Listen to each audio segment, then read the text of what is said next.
चक्षुरुन्मिलितं येन तस्मै श्रीगुरवे नमः। रवे और चन्द्राय राधिकाय तदालये कृष्णाय कृष्णभक्ताय तद्भक्ताय नमो नमः। वन्देऽहं श्रीगुरुवरं श्रीरूपालं प्रभुं वज्रस्य शिवं श्रीगुरुचरणं वन्दे रमणनिष्ठाय भूतले गोपालं श्री कृष्ण लीला कथने सुरक्षमाधुर्य माधुर्यम परम वरेण्यम पुरुषम महांतम नारायणं श्री साधुनाम। जय श्री कृष्ण चैतन्य प्रभु नित्यानंद श्री अद्वैत गदाधर शिवासादि श्री गौर भक्तवृंद। जय रूप सनातन भक्त रघुनाथ श्री जीव गोपाल भक्तदास रघुनाथ। हरे Krishna Krishna Krishna Hare Hare Ram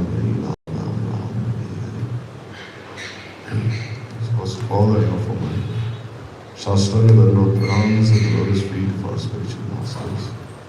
Nitlai Shivam Bhaktivedanta Shri Narayan Sai Maharaj Shri Gurudev. Nitlai Shivam Bhaktivedanta Shri Om Sai Maharaj Shri Gurudev. Entire Rupala Gauri and Guruvarga, all the Vaishnavas and Vaishnavis present today. So the art of Prabhuji, and he is speaking from Shri Rai Ramananda Samvad. So where did we stop? We stopped at this point where Mahaprabhu and Rai Ramananda, they have just met each other and they're glorifying each other so much. And having glorified each other, then they begin their conversation. So this Rai Ramananda Samvad is one of the 5 life heirs Shri Chaitanya Charitamrita. The other life heirs being what? I've heard so many times.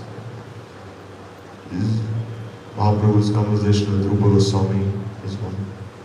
Mahaprabhu's conversation with Sanatana Goswami is one. His conversation with Rai Ramananda, Taratyatra Leelas, that is one of the 5 life heirs. 5 life heirs means everybody, our bodies, they subsist on 5 life heirs. So without the 5 life heirs circulating in our bodies, we will die, we will perish. So without these 5 life heirs, Chaitanya Charitamrita is like without any life itself. So here are the 5 life heirs. Mahaprabhu's conversations with Rupa Goswami, Rupa Siksha. Mahaprabhu's conversation with Sanatana Goswami, Sanatana Siksha, Ratyatra Prasang, and Mahaprabhu's conversation with Rai Ramananda, and also the life history of Raghunath Das Goswami. Because Raghunath Das Goswami, he is also an eternal associate of Sri Chaitanya Mahaprabhu, but he has played the part of an ideal sadhak. He has shown how to achieve this prema. Because for all of us sadhaks, we don't know the process on how to achieve that prema that Mahaprabhu came to give. So through Raghunath Das Goswami, Mahaprabhu has shown how that prema can be attained. So here, when Rai Ramananda met Mahaprabhu, then he said, Mahatvicharanam Nrinam Grihinam Dina Chetasam Nishre Saya Bhagavan Nanyate Kalpate Kuchit. Means people like you, and the Maharaj is addressing Gargachari. He's saying great souls like you go to the homes of fallen householders. Why? Because householders, they don't have the time to engage in full-fledged devotion. They don't have the time to engage in full-fledged Krishna Bhakti. No. They don't have the time. So therefore, the sadhus, they go house to house and they preach to them. And they give their instructions to them. They are called Vaikunta Varta Vahak. Vaikunta Varta Vahak means they carry this news of Vaikunta and they go from house to house. So this is called Namhattam. So Bhaktivinoda Thakur, he started this in the early 1800s. What did he do? Bhaktivinoda Thakur himself would go house to house and he would go preaching. House to house, village to village. And he met so many devotees this way. And then where Bhaktivinoda Thakur stopped, Prabhupada, he started from there, Bhaktisiddhanta. And then Bhaktisiddhanta Saraswati Thakur's disciples, they started going house to house. And this way, to this day, this parampara has continued. Where they go to the homes of all these householders and they speak these instructions of Krishna Bhakti. Because we see in this world, 99% of the people are householders. Only maybe not even 1%, maybe 0.00001% are renunciates or tyagis. Everyone else are householders. So therefore, the main basis of preaching, the main focus of preaching is on householders. There's no need to preach to a sannyasi. What will you preach to a sannyasi? He is all a brahmachari. In the sense that he has already given up that which should be given. So he is establishing himself in that. But householders, they are more in that sense, they still have to overcome many more attachments. So therefore the main focus of preaching is them. So their position should not be minimized in any way. No, you must not minimize the position of householders in any way. Thinking, oh, they are very inferior, we are very superior. Like once one disciple of Param Gurudev, Srila Bhakti Maharaj, he was saying all householders are nonsense. Because householders, the whole day, whole night, they are only engaged in maintaining their families, their homes. So when do they have the time to engage in Krishna Bhakti? So they are useless, you say. So when Srila Keshav Goswami Maharaj heard this, and he chastised him. He said, you are useless. He was brahmachari, he was saffron brahmachari. He said, you are useless. How can you say they are useless? Because every person is acting according to his or her adhikara. He is acting to his or her qualification. And if he tries to transgress that qualification, then that is very bad for a spiritual life. Even when one is leaving home, household life, he must be very careful. Because if he is not careful, then he will return back to where he came from. So he must be a little mature in his understanding. Only if he is a little mature, then he has a qualification to leave home. So it's very important. So we say that in this way, preaching is focused on them, on the householders. And the householders also, their dharma is to support and nourish those who are in the renounced order, like the brahmacharis, sannyasis, and vanaprasthis. So they have this great responsibility. So one ashram is nourishing 3 ashrams. The grihastha ashram is nourishing the brahmachari ashram, vanaprastha ashram, and sannyasa ashram. So how can you minimize them? Saying that they are not so qualified. No, so you must be very careful. Never find faults with anyone, never criticize anyone. Everyone is according to their own qualification. Like when Ram was building this bridge to Lanka, then we see there was a small squirrel. And what was the squirrel doing? It would go, it would roll in the dust, and then again it would come out.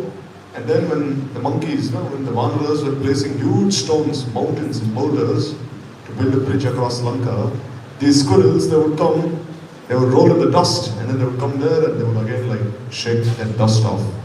So then Ram said, what are you doing? And they said, oh, we are squirrels, we cannot carry these huge rocks and boulders. So this is what we can carry, these small grains of dust. And this way we are also trying to build a bridge across the ocean. And Ram was so happy that he started patting them on the back. And when he was patting them on the back, he used his 3 fingers to gently caress them. And 3 lines were found on their backs.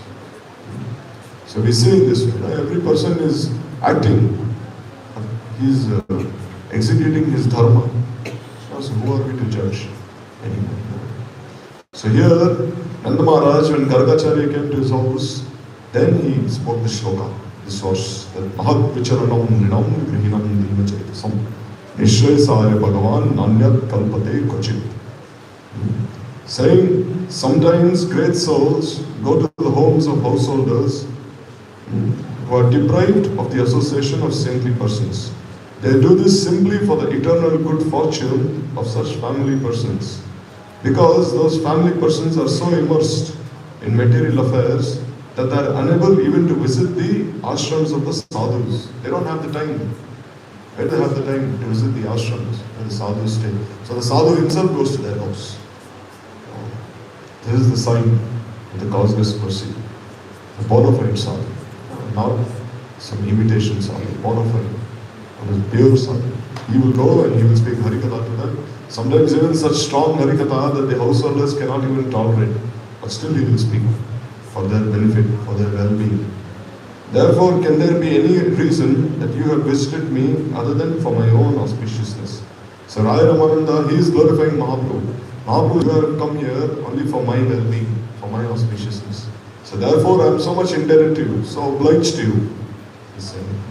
So Sri Nanda Maharaj, he spoke this verse on the occasion of Sri Gargacharya's visit to his house in Nandagaon at the behest of Sri Vasudeva. So Vasudeva, he told his royal priest that you must go there to Nandagaon, to Vrindavan. Why? Because my dear brother, my dear friend, Nanda, he has a son. And the son is actually mine. It's Krishna himself. So you go there, go for the name-giving ceremony, give him a nice name. So then he went there.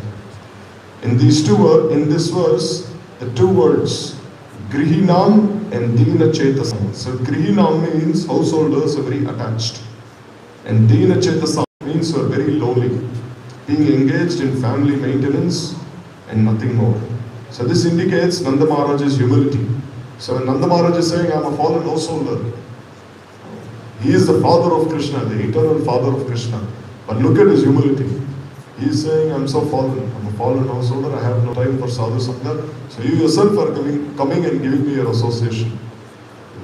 So see how humble he is. But this is only his humility. The influence of Bhakti, Nanda Maharaj considered himself to be less significant than a straw in the street. So such saints do not even bestow their mercy upon the demigods, but upon householders they give a rain of mercy, profusion of mercy. When Parikshit was cursed to die in 7 days, then all the demigods, they came with a pot of nectar. They came with this pot of nectar and they told Sukadeva Goswami, we will give this pot of nectar to Parikshit. And Parikshit, by drinking this nectar, he will not die, even if he is bit by Taksha. So therefore, in exchange for this pot of nectar, you speak Harikatha to us. The demigods told Sukadeva Goswami. And Sukadeva Goswami said, never. This Harikatha is only meant for Parikshit, not for anyone else. So you see here, even the demigods cannot achieve that mercy from a sadhu that a sincere bhakta achieves. So what is the price to pay? Is one's sincerity, is one's faithfulness. That is the price to pay here. So commenting on this word, Mahat, Sanatana Goswami says, it is used to refer to one who is absorbed in the service of Bhagavan. Does this indicate that Chaitanya Mahaprabhu is also a great devotee? No, he is directly Bhagavan himself. No, but Mahaprabhu is playing the part of a devotee. So that is the difference here. Although he is Bhagavan, he has appeared in the mood of a devotee. So therefore this verse is spoken to him. That Mahat Vicharanam Nrinam means he is this Mahat Sangha. So Sri Ramananda Rai continued, there are uncountable Brahmanas and other persons here with me. Just see how their hearts have melted upon seeing you. Just see, I am hearing the holy name Krishna Krishna coming very sweetly from everybody's mouth. Everybody's bodily hairs are standing erect with ecstasy and tears are flowing from their eyes. If Mahaprabhu himself is there, here, if Mahaprabhu is sitting here, then you can imagine everyone's hearts would melt. Everyone would be weeping so much. And all the eight transformations of ecstasy, these Ashtasakti powers will all appear in our bodies. So Raya Ramananda is saying the same thing. That now that you have come, all these Brahmanas, who are actually Smarta Brahmanas, Orthodox Brahmanas, whose hearts are very hard-hearted, even their hearts are melting upon seeing you. Raya Ramananda is saying. One can see the symptoms of the Supreme Lord in your bodily appearance and nature. How is it possible for the ordinary living entities to possess such transcendental qualities that are found in Krishna alone? So Raya Ramananda is saying, it is because you are Krishna himself, all these qualities, all these symptoms of prema are manifesting in them. Because If you were any ordinary soul, then their hearts would have never melted. It is only because you are Krishna himself that hearts are melting. So hearing this, Sri Chaitanya Mahaprabhu said, "O Ramananda Rai, you are the best even amongst the topmost devotees. Therefore, only by your audience, not by mine, has everyone's heart melted." So see how Mahaprabhu is glorifying his devotee. On one hand, Rai Ramananda is saying, everyone's hearts are melting because of you. And on the other hand, Mahaprabhu is telling him that everyone's hearts are melting because of you. Because of you, Rai Ramananda, that hearts are melting in ecstasy. So on one side, Bhagavan is glorifying the devotee. On another side, devotee is glorifying Bhagavan. So here, the next verse, Mahaprabhu says that the quality of a Mahabhagavat is that he sees his worshipable Lord, his Ishtadev, in the hearts of everyone. So Mahaprabhu is telling Raya Ramananda, because you are a Mahabhagavat, because you are such a great pure devotee, you are seeing your Bhagavan in the hearts of everyone. That's why you are thinking of me also as Bhagavan. Mahaprabhu is telling Raya Ramananda. So Mahaprabhu is never openly saying that I am Bhagavan. There is a difference here. He is always saying I am a devotee of Bhagavan. What to speak of others? Although I am a Mayavadi sannyasi, I am also drowning in the ocean of Krishna Prem simply by touching you. Mahaprabhu is saying I am a Mayavadi sannyasi, but still just by seeing you, just by embracing you, I am also being immersed. I am also drowning in this ocean of prem. So why is Mahaprabhu saying he is a Mayavadi sannyasi? Because he took sannyas from Keshav Bharati. Keshav Bharati was in the line of Shankaracharya. It is for this reason that he is saying I am a Mayavadi sannyasi. But actually, who is his guru? Now, who is Mahaprabhu's guru? Who? Ishwar Puri. No, Ishwar Puri is Mahaprabhu's guru. So in this way, Mahaprabhu is calling himself a Mayavadi sannyasi only in order to reveal himself as very insignificant. It is well known that he received initiation into the Gopal mantra from Ishwar Puri Pad. Before taking sannyas, Mahaprabhu recited a Vaishnava mantra into the ear of Keshav Bharati, thus giving him initiation. In this way, he transformed him into a great devotee. So Keshav Bharati was a Mayavadi before. So Mahaprabhu recited these mantras into his ear, and then Keshav Bharati, after hearing those mantras from Mahaprabhu, he spoke them again to Mahaprabhu. So in this way, actually, he was Mahaprabhu's disciple. Indeed, in order to purify my very hard heart, Sarvabhauma Bhattacharya had asked me to come and meet you. So Mahaprabhu is saying, my heart is very hard because I am Mayavadi sannyasi. Because you see, Mayavadis, Brahmavadis, they are always rejecting everything in this world. They are saying, Neti, Neti, not this, not this, not that, not this, everything is one, this, that. So their hearts have become very hard. Their hearts do not melt in ecstasy. But Mahaprabhu is saying, it is only for this reason that you melt my heart. Sarvabhauma Bhattacharya has sent me here to meet you because he is such a great devotee. So in this way, Bhagavan and the devotee, they praised each other. They praised each other's qualities and both fell into tremendous bliss to see each other. At this time, a Brahman Vaishnava, following the Vedic principles, came and offered Dandot Pranam to Mahaprabhu and invited him for prasad. So Mahaprabhu would only take at the homes of devotees. Not just Brahmins, at the homes of devotees especially. So Mahaprabhu knew that Brahman to be a Vaishnava and accepted his invitation. So then he spoke to Ramananda Rai. He said, Ramananda Rai, I am exceedingly eager to hear from your mouth topics about Sri Krishna. Therefore I wish to have your darshan again. Upon hearing these words from Mahaprabhu, Ramananda Rai replied, although you have come to cleanse the heart of this fallen soul, simply seeing you is not enough to purify my polluted heart. Please stay here at least for 5 or 7 days and kindly cleanse my heart. Only if you stay here will the consciousness of this fool become pure. So Ramananda Rai is saying, my heart has become very impure by the association of all these Martha problems.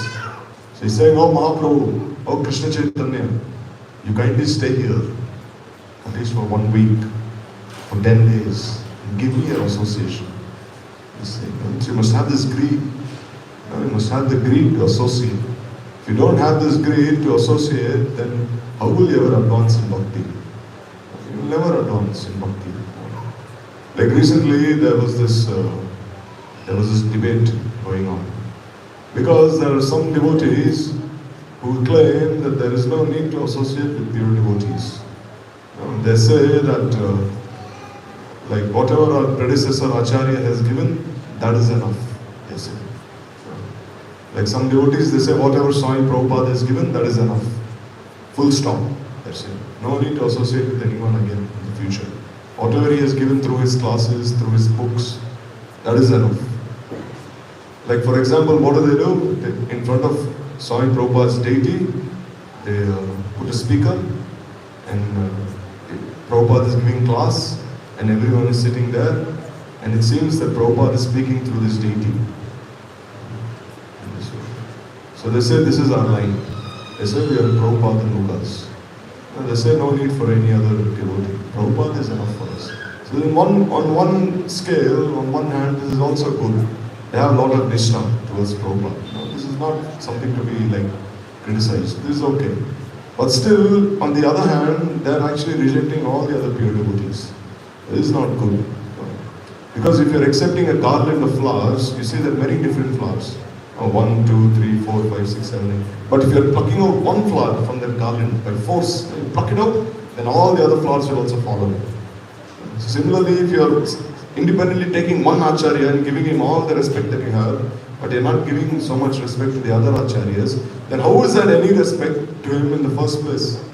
That is not actually respect. You are actually disrespecting him. So they say that there is no need for us to follow anyone else except Prabhupada. But really, it takes one sadhu to speak on the glories of another sadhu. Else how will you know who another sadhu is if a sadhu himself doesn't speak? Like once one devotee was asking Gurudev that Maharaj, when I was in my country, I did not directly receive initiation from Swami Prabhupada. Rather, I received this tape recorder, this cassette. This cassette was sent to my temple in which I was serving, and but the cassette broke, he said. While coming through the mail, the cassette broke. And then the temple president, he spoke the mantras to me. I couldn't listen to those mantras when Swami Maharaj sent them. Rather, the temple president, he spoke those mantras. And then after some time, the temple president, he fell down. He left everything. So like, have I accepted initiation in the real sense? This devotee asked. I received initiation, have I accepted? And Gurudev said, that you must know, he said. Are you satisfied by what you have received? Gurudev asked him. Gurudev didn't say anything. He said, he didn't say this is not bona fide, this is nothing. He said, are you satisfied? He said in the first place, are you satisfied? Then he said, no, I wasn't so satisfied. Because Gurudev said, when a spiritual master is there and he's directly speaking those mantras to you, that has a lot of potency. By his glance, by his gestures, by the words coming out from his mouth. It has a lot of potency. So then Gurudev, he spoke those same mantras to the disciple. He said, on behalf of your Prabhupada, I am speaking those same mantras again to you. So this way, these certain section of devotees, they say initiation can also be given through this way. Through tape recorders, this, that. So there they said this is our line. So here the question arises, how will Shabda Brahma ever come out? Through this way, through a tape recorder it cannot come out. Through a tape recorder, through recordings, it will not come.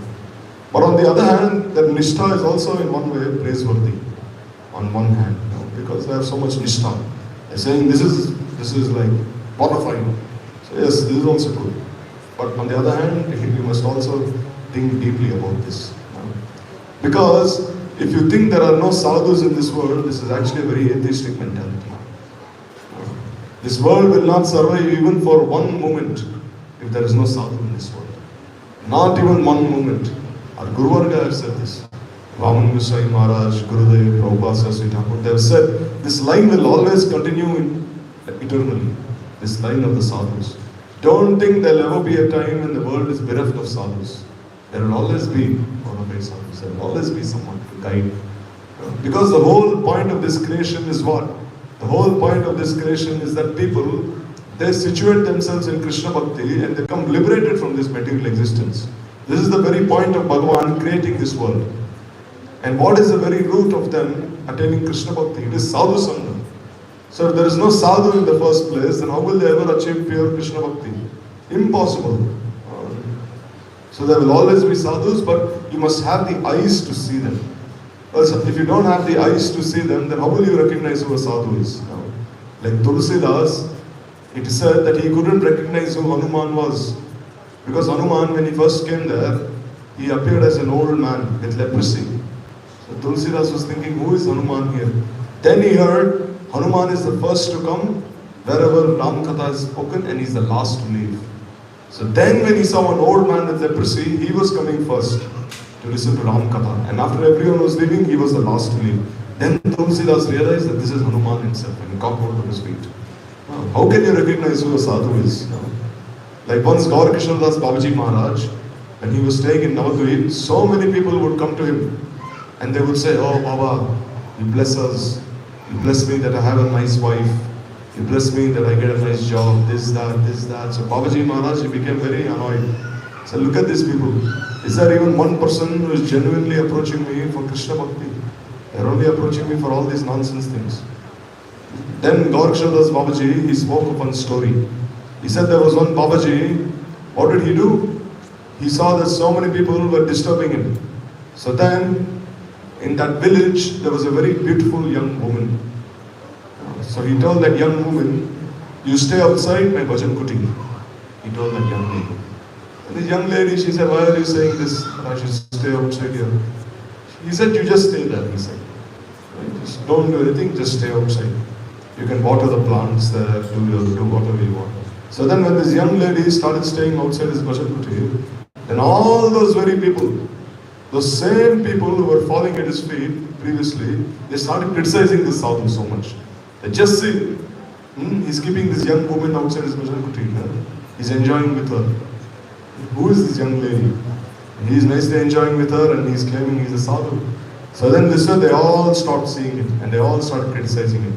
And then the Babaji, he was so happy. He said, now this is the fruit of my bhajan. Such asat sangha can be avoided. Such asat sangha can be like left, prevented. So similarly, how can people recognize who a sadhu is? Very, very difficult.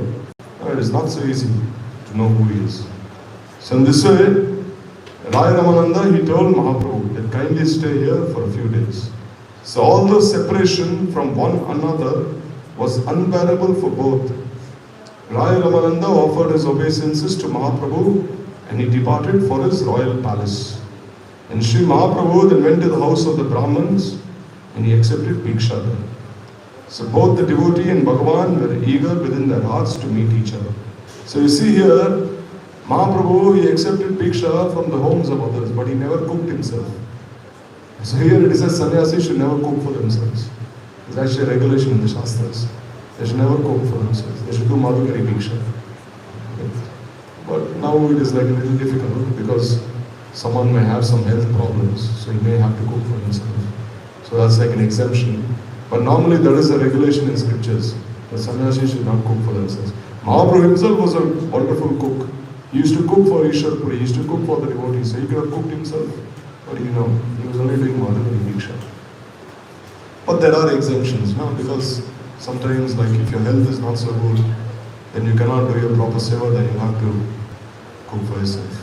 So sometimes there are some exemptions, but this is the general norm, the general procedure is this, that you do Madhukari Bhiksha. So after finishing his bath and performing his Sandhya, evening Gayatri meditation, Chaitanya Mahaprabhu, he sat and he chanted Harinam, waiting for Raya Ramananda. Then Raya Ramananda came to meet him. So Bhaktivinoda Thakur says that a sannyasi bathes and chants the appropriate mantras 3 times a day, morning, midday and evening.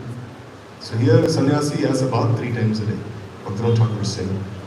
Morning, midday and evening, and then he chants his mantras also 3 times a day. So in the summer this is okay, but in the winter it's horrible. Wait 3 times a day. Horrible. But in the summer at least you can do. But still here this is the injunction.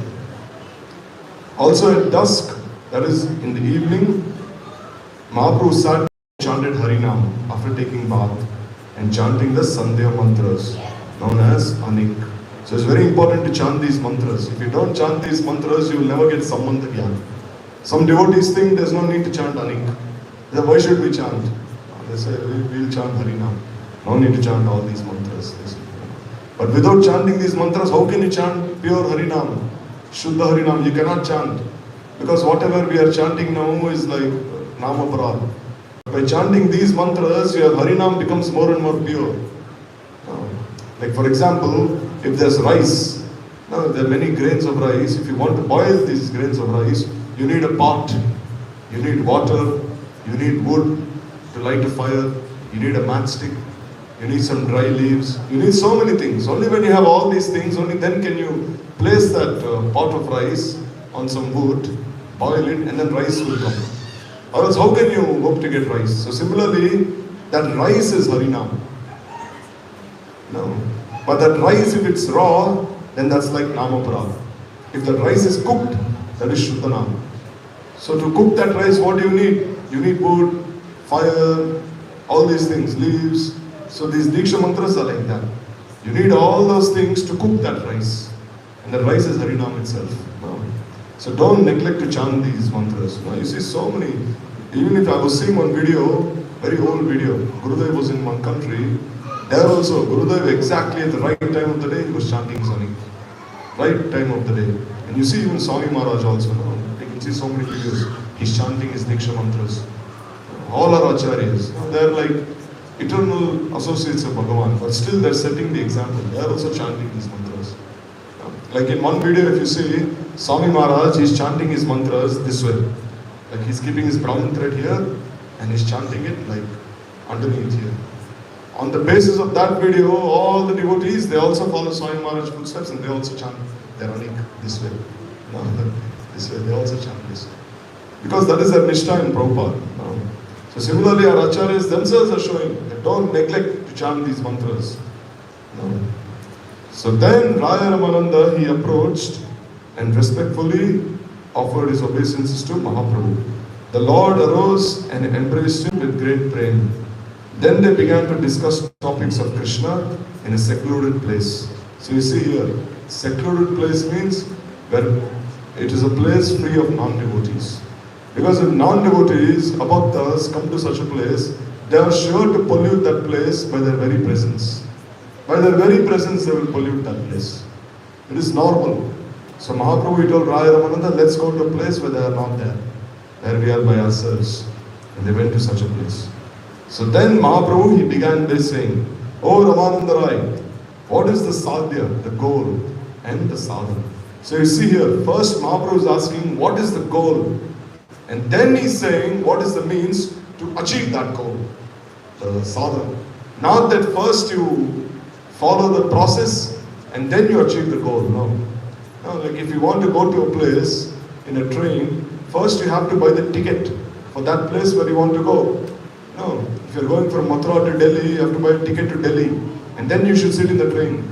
But if you sit in the train and you don't even know which place you're going to, then how will you even reach that place where you want to go to? No? So first ascertain the goal. When the goal is ascertained, then follow the process. Because once you have decided what the goal is, you have already finished 50% of your journey. Already 50% is finished. Another 50% is only a formality. You have to finish it. So first decide what your goal is. So therefore Mahaprabhu is saying, first tell me what is the sadhya and then the sadhana. Mahaprabhu is saying. And he's saying, please recite verses from the scriptures as evidence. And then Ramananda Rai, he started speaking. So the first verse he said is that one who worships Vishnu according to his varna and according to his ashram, that is the best process of self-realization. Apart from this, there is no other way to satisfy Bhagavan. When Mahaprabhu heard this, he said, this is external. Why? Because even if you follow varna and ashram, still, what guarantee is there that you're actually pleasing Vishnu? No. Like we see, Harishchandra was a great king. Harishchandra was an ancestor of Rama. He was known as Satya Harishchandra. He only spoke the truth. That was his great quality. But still, one day, when he was sleeping, Vishwamitra, he appeared to him in a dream And he said, can you give me your entire kingdom as charity? And Harishchandra said, yes. And then the dream broke. The next day early in the morning, Vishwamitra, he came there. And he told Harishchandra, last night in your dream, you offered this entire kingdom to me. Is it not? And he said, yes. And give it to me then. Why are you breaking your promise? And Harishchandra said, all right, you can take my entire kingdom. Then Vishwamitra said, all right, but where is Dakshina? Means to finalize the charity, you must also give some extra money. Then Harishchandra, he called his treasurer. Hey, come here. You give 10,000 gold coins to this rishi. And Vishwamitra said, liar, you're a great liar, cheater. If the entire kingdom is mine, even your treasury is mine. So I have to get this money from somewhere else. And Harishchandra said, where should I go? He said, not in any part of this kingdom. This is mine. Then he said, if you want to go to Kashi. He said, the place of Lord Shiva. Because this place, Kashi, is situated on the Trishul of Bhagavan Shiva. It is situated on the trident of Shiv Thakur. So you can go there. That place is beyond anyone's control. So when we went there, what happened? He sold himself, he sold his wife, he sold his son. We know that entire story. And his son was bitten by a snake. And then when his wife came with the son to bury the son's body, because it is said, if a snake has bit any person, you must not burn the body. It is said. You must rather make the body float in the river or just leave it there. But you mustn't burn it. There's some reason for this. So then when she got that boy, and then she wanted to enter inside, then Harishchandra said it was like pitch black. You couldn't see in the darkness. And he said, what happened? And this lady said, my son has died. Snake has bit him. So can I perform the last rites for him here? And Harishchandra said, but still you have to give me something. I cannot let you do this for free. And then as he was speaking, there was lightning. There was a flash of lightning. And then he saw that was his own son that lady was carrying in her arms. That was his own son. Harishchandra was shocked when he saw this. But still he said, in spite of knowing that was his own son, he was so dharmic, he was so accustomed to following this path of being truthful and righteous, that he said, still you'll have to give something. Then this lady, she had nothing. Then she tore a piece of her cloth and she gave it to him. Here, all right, take this at least. Then he let her inside. And then as and when he did this, then Bhagavan appeared in front of him. Vishwamitra appeared in front of him. And they blessed him. And then Vishwamitra said, the only reason I did all these things was because I wanted to make you realize what is real Satya in this world. What is the real truth in this world. The real truth is what? Is Atma Dharma. Is the Dharma of the soul. That is the real truth in this world. Everything else that you see is actually a lie. It is not the truth. No. Like in the Mahabharata you see, Yudhishthir also, Maharaj Yudhishthir, he was also always accustomed to speaking the truth. Like one day, Krishna, he told Yudhishthir that, oh Yudhishthir, you must say loudly that Ashwatthama has died. So who was Ashwatthama? Ashwatthama was the son of Dronacharya. So Dronacharya was a very great warrior. Very great. He was the guru of the Pandavas. So such a great warrior he was. So on that day of the Mahabharata, Dronacharya, he was fighting so ferociously, so strongly that the Pandavas thought they might even lose that day, lose the war.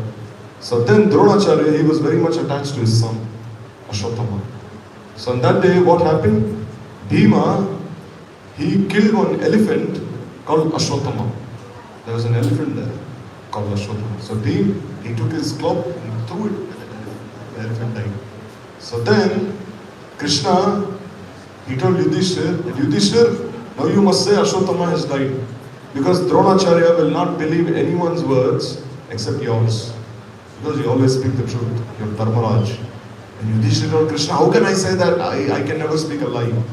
How can I say that Ashwatthama, his son, has died? Actually, the elephant which has died. But Krishna said, still, you speak the truth. You speak this, he said. So then, Yudhishthira said, Ashwatthama, he said. And Dronacharya could hear. He said, Ashwatthama, the elephant. But as soon as he said the elephant, Bhim, he blew on his conch. And then those words were covered. So Dronacharya, he could not listen to those words, the elephant has died. Rather, he only heard, Ashwatthama has died. So when he heard this, then he sat in a trance. He said, oh, my son has died, now what need is there for me to fight in this war? So he sat in a trance, and then this Drishtadyumna, the son of Drupad, he came and he cut Dronacharya's head off. So here was Krishna acting against dharma, because to speak a lie is sinful. You must not speak lies, you must always speak the truth. So when he told Yudhishthira to say that Ashwatthama has died, was he actually telling him to follow a dharma? Actually, Krishna was speaking the truth when he said Ashwatthama has died. Why? Because any person who considers this body to be the soul has already died. The Dehatmavadis. Deha Atma. Deha means the body. Atma means the soul. So if you consider the body to be the soul, you're already dead. You're already dead. You're not the body. No, you're the soul. So Krishna was actually speaking the truth. Because anyone who sided with the Kauravas, they were all of this conception. That we are the body and we are not the soul. And the maintenance of the body, the enjoyment of the body and senses, this is dharma. So in one way this is the truth. And also ultimately every person is meant to die.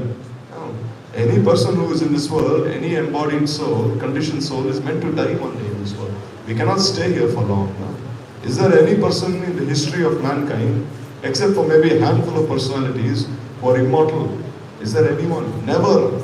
Great personalities have died. No. Like when Alexander, this person, Alexander the Great, this person from Greece, when he came to conquer India, then he was bit by some mosquitoes, I think. He had some yellow fever, I think. He had some disease. So then when he was going back to Greece, then he was dying. And then, when he was dying, he called all his soldiers. And he said, bring all the wealth that you have gotten from conquering all these countries. They brought huge mountains of wealth, mountains of gold, mountains of jewels, rubies, pearls.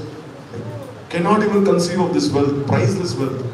Then he said, all these beautiful women that we have captured, bring all of them, he said. And he brought all these beautiful women, such beautiful women you cannot even imagine. And all these women were brought in front of him. And all this gold was brought in front of him. Then he looked at everyone and he said, if a person can prolong my life for even one day, he said, even for one day, if a person can increase my life, I will give all this away, he said.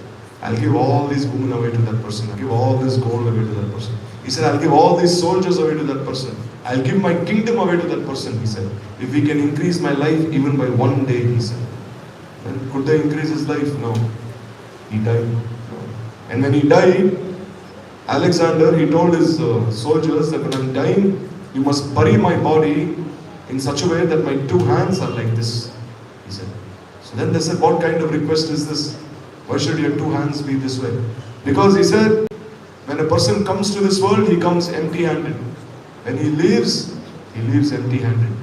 So bury me in this way. So many examples. Like there was one person called Kama, one wrestler in India. So strong he was, this Kama. He could like throw 10 people away. 10, 15 people away. He could just throw them easily. Like so strong. But in the end, when he was dying, he couldn't even lift a glass of water on his own. He couldn't even lift a glass of water when he was dying. So where did his strength go then? Yeah? He had the strength of so many people. Where was his strength? Where was his fame? He was so famous. Where was his wealth? Everything he lost. So in this way, actually, this is the dharma of this world. That we have already died in one sense. So Krishna was telling Yudhishthira to speak the truth. So must not have any misconceptions in this form. So therefore, when Raya Ramananda spoke this verse, that he said that when one follows one's varna and ashram to please Vishnu, then this is the topmost goal. Then Mahaprabhu said this is external. This is not true. You go on. He said, speak beyond this. He said, because Prabhupada says that bhakti is very pleasing and valuable for the living entity. Apart from this, all else is unsatisfying. Only the soul with bhakti can accept Bhagavan. But by the performance of Gyan Mishra Bhakti and Karma Mishra Bhakti, then this covers bhakti. This is not Sarup Siddha Bhakti. So when one follows Varnashram Dharma, it is actually Karma Mishra Bhakti. Why? Because he is offering the fruits of his karma to Bhagavan. Gyan Mishra Bhakti is also like that. It is not Sarup Siddha Bhakti. So therefore Mahaprabhu, he said, you go on. He said. in this way. And then Radha Ramananda, he said that to offer the results of one's activities to Krishna is the essence of all perfection. What is that? That is Karma Mishra Bhakti, Aropsita Bhakti. Varnashram is not directly related to the constitutional nature of the jiva as a servant of Sri Krishna. Because you see, at the end of the Gita, what did Krishna say? He says, Sarvadharmam parityagya, mam ekam sharanam vraja, aham tam sarva papebhyo moksheshyami ma sucha. He said, give up all forms of varna, give up all forms of this varnashram dharma. And if there's any sin that is to be had by this, then I am responsible for that. So therefore, this is also external. And then he says, Eho Bhaya Agi Kahoan, that Krishna Karmarpan Sarva Sadhya Sar. And then Radha Ramananda, he speaks on this Karma Mishra Bhakti. But still you see, here it is said that as long as one doesn't have a taste to follow this pure Bhakti, then until then, one should follow this Karma Mishra Bhakti. Now, as long as one doesn't have a taste for it. But once his taste, once that ruchi increases to follow pure Bhakti, then he will give it up naturally. Naturally, he will give up all these other things. But as long as that taste has not arisen, then these things will have to be followed. Now, like once, when Gurudev started this Giridhari Gaudiya Math, then they started this guest house in Govardhan. When they started this guest house, then there was one person, he was like an expert in hotel management. So he thought that Gurudev will give him this guest house to look after. But then Gurudev, rather than giving him the guest house to look after, he gave it to another devotee who was not so experienced in this hotel management. So in this devotee, he was naturally unhappy. He said, Gurudev, he doesn't know anything. Oh, yeah, he doesn't know the ABCDs of how to manage this guest house, nothing. Well, I have some experience, but still you didn't give this to me. You gave it to him. So in his heart, he had some unhappiness. And Gurudev said, actually, why have I done that? Because I have to engage him in any way. Because his ruchi is in that, he said. His ruchi is not so much in practicing pure bhakti. His ruchi is in managing all these things. The guest house, this, that. So I have to engage him. And gradually when he gets more and more purified, then I can engage him even more. But for you, I see that you are a little more advanced than him. So I didn't give you this. Rather, I'll give you another seva, another service. So this is our Guru Varga they're always engaging one according to his liking, according to his ruchi. In this way. So here also it's said that as long as this taste for listening to Harikatha has not come, then one should not give up his varna and ashram. This is actually very harmful for one's spiritual life. Because if he gives it up immaturely, then what will happen? He'll go back to square one. Whatever he has given up, he'll go back there again. Because he doesn't have ruchi for listening to Harikatha. The very basis of one's spiritual life lies on one's taste in listening to Harikatha. If he doesn't have taste in listening to Harikatha, then everything is useless. Useless. Like you see in the Bhagavatam, there is a verse, Dharma swanishtita pumsan vishrakshena kathasya nautpade yatiratim shrama evahi kevalam. One may do all kinds of dharma, he may do everything, but if he has no ruchi for listening to Harikatha, then everything is like zero. It's like beating empty husks of grain. Now they're empty husks of grain and you're thrashing them, you're beating them. You'll not get any grains of rice. What is the fruit? Useless labor. You're only wasting your energy. So similarly, if you're doing everything, but you have no ruchi for Harikatha, no taste for listening or for anything of that sort, for reading Shastras, nothing, then where is your ruchi? Your ruchi will only be for Prajalpa then. Speaking uselessly, listening to useless things, no, nothing. No. Like where is your ruchi? No. Like you see, so many books are there that our Guru Varga have given, so many scriptures. How much taste do we have in reading these books? Now see, everything is so easily available now. All these books are so easily available now. On the internet, hardbound, softbound, PDF. But how much ruchi do we have? And if you're not reading, who are we cheating? We're cheating our own selves. We're not cheating anyone else. So unless that ruchi has not arisen, then one must be very careful. That stage is very crucial. So here in this Karma Mishra Bhakti, one always is thinking, I am performing Bhakti. I am the doer. I am doing everything. So therefore this doer mentality is not proper. It is for this reason that Mahaprabhu, he said that speak further. And then as and when more and more verses will appear. And his next is how one should give up one's dharma and all these things. So we'll stop here and hopefully tomorrow Prabhuji will be there. So we can listen to this Prabhupada Upadeshamrit and all these questions and answers that Prabhupada is speaking. If you see, whatever questions they're asking to Prabhupada and whatever answers he's giving, they're the essence of all Shastras, the essence of all scriptures. Like the entire ocean of all the Vedic teachings have been condensed in this one book, Prabhupada Upadeshamrita. In English also is there, this book. It's called The Nectar of Immortality. You have that book. Very beautiful book, Prabhupada Upadeshamrita. They have translated also in English. If you read those questions and answers, you'll see all the Shastras, all the purpose of the Shastras are only in those answers. Everything, beginning from ABCD all the way to XYZ, everything is there. So therefore, we must lend our ears and try listening.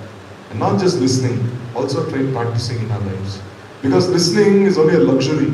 If you're only listening and not practicing in your life, it's only a luxury. At least practice a little. Because we are not so qualified to practice everything. It's not within us. At least a little we can try. Like if Prabhupada is saying have ruchi for chanting Harinam, at least that instruction we can follow. Saying have ruchi for serving the devotees, that instruction we can follow. We cannot follow everything. Unfortunately, this is our case. This is our disqualification, unqualified. Like we are not so qualified. But still, at least one instruction we can follow. At least one or two instructions. Even if we cannot follow everything. So in this way, when we listen from the Vaishnavas, then we can pray at the Lotus feet. And we can hope to follow these instructions and practice them in our lives. So we'll stop here. So Srila Gurudeva ki jai, Param Gurudeva ki jai, Prabhupada ki jai, Rai Ramananda Sambhad ki jai, Sachinanda Gauri ki jai, Tejapati Kandan ki jai, Manta Koti Vaishnavin ki jai, Tanai Gautam ki jai, Ancha Kalvataro Vishya, Kripa Sindhu ki jai.